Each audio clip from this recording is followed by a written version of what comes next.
الحمد لله وكفى وسلام على عباده الذين اصطفى أما بعد فقد قال الله تبارك وتعالى في القرآن المجيد والفرقان الحميد أعوذ بالله من الشيطان الرجيم بسم الله الرحمن الرحيم هو الذي أرسل رسوله بالهدى ودين الحق ليظهره على الدين كله ولو كره المشركون صدق اللہ العظیم۔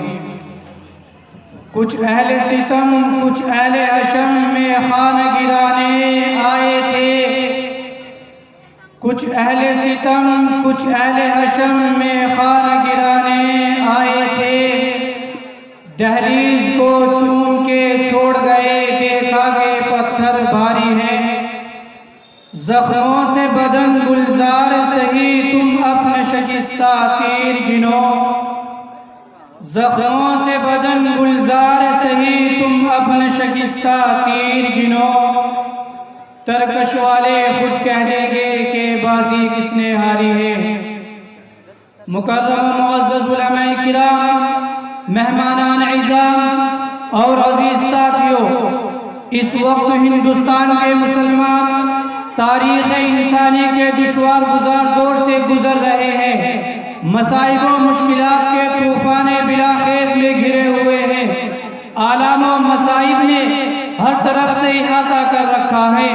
ایک طرف اسلام اور اسلامی آثار و روایات کو مٹانے کی ناپاک کوششیں کی جا رہی ہیں، تو دوسری طرف مدارس عربیہ کا پورا ڈھانچہ باطل کے شکنجے میں ہے۔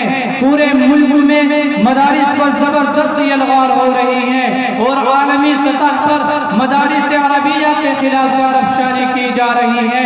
RSS نے آج پورے ملک میں تعصب و اناد کا جال بچھا دیا ہے اور بجرنگ دل جیسی فاسٹ تنظیم عالمی سطح پر مدارس حقانیہ کی کردار کشی میں سرگرم ہے۔ اسی پر بس نہیں بلکہ ان مدارس کو دہشت گردی کا ڈر قرار دیا جا رہا ہے۔ یہ مدارس تو دین کے قلعے ہیں، ان پر دہشت گردی کا الزام، افسوس صد افسوس میرے دوستو، مدارس تو اس قابل تھے کہ انہیں سینوں سے لگا لیا جاتا، ان کی تعمیر و ترقی کے لیے ہر طرح کا تعاون کیا جاتا، کیونکہ یہی وہ مدارس ہیں کہ جن کی کوکھ سے جنم لینے والے علماء کرام کی قربانیوں کے نتیجے میں ہندوستان آزاد ہوا۔ انہی مدارس کی نکلی ہوئی تحریکات کی بدولت اس ملک میں آزادی کا انقلاب آیا۔ انہی مراکز کے جانباز سپاہیوں کی جد و جہد کے بعد باشندگان وطن نے سکون و راحت کا سانس لیا، لیکن افسوس کہ آج انہیں مسمار کرنے کی کوششیں چل رہی ہیں۔ حضرات محترم، ہم پوری دنیا کی متعصب و فرقہ پرست طاقتوں کو چیلنج کر کے بتا دینا چاہتے ہیں کہ مدرسہ کسی تعمیر کا نام نہیں ہے، مدرسہ کسی عمارت کا نام نہیں ہے، جہاں کوئی طالب علم آتا ہے، جہاں کوئی استاد بیٹھتا ہے، چاہے کوئی وہاں ایک انار کا درخت ہو یا کھجور کا سایہ، وہاں مدرسہ بن جایا کرتا ہے۔ ارے مدرسہ کا ہمارا نظریہ ہے، مدرسہ ہماری جان ہے، مدرسہ ہمارا ایمان ہے۔ رب کعبہ کے قسم، اب انہیں گرانے والے خود گر جائیں گے، ان سے ٹکرانے والے خود پاش پاش ہو جائیں گے۔ ارے باشندگان ہند، بڑے دکھ اور افسوس کی بات ہے، آج یہ سوال کیا جاتا ہے کہ مدارس نے دنیا کیا دیا، کیا یہ سوال درست ہے؟ میں کہتا ہوں یہ سوال درست نہیں، سائل کو سوال کرنا ہی نہیں آیا۔ اگر سوال کرنا ہی تھا تو سوال یہ کرتا کہ مدارس نے دنیا کیا نہیں دیا۔ ارے ہندوستان کے باشندوں، میں تم سے پوچھنا چاہتا ہوں کہ تمہیں انگریز کی جوتیوں سے اٹھا کر اقتدار کی کرسیوں پر کس نے بٹھایا؟ تمہیں غلامی کے پنجروں سے آزاد کر کے پرندوں کی طرح پرواز کرنا کس نے سکھایا؟ تمہیں قیدی سے شہری اور غیر وطنی سے وطنی کس نے بنایا؟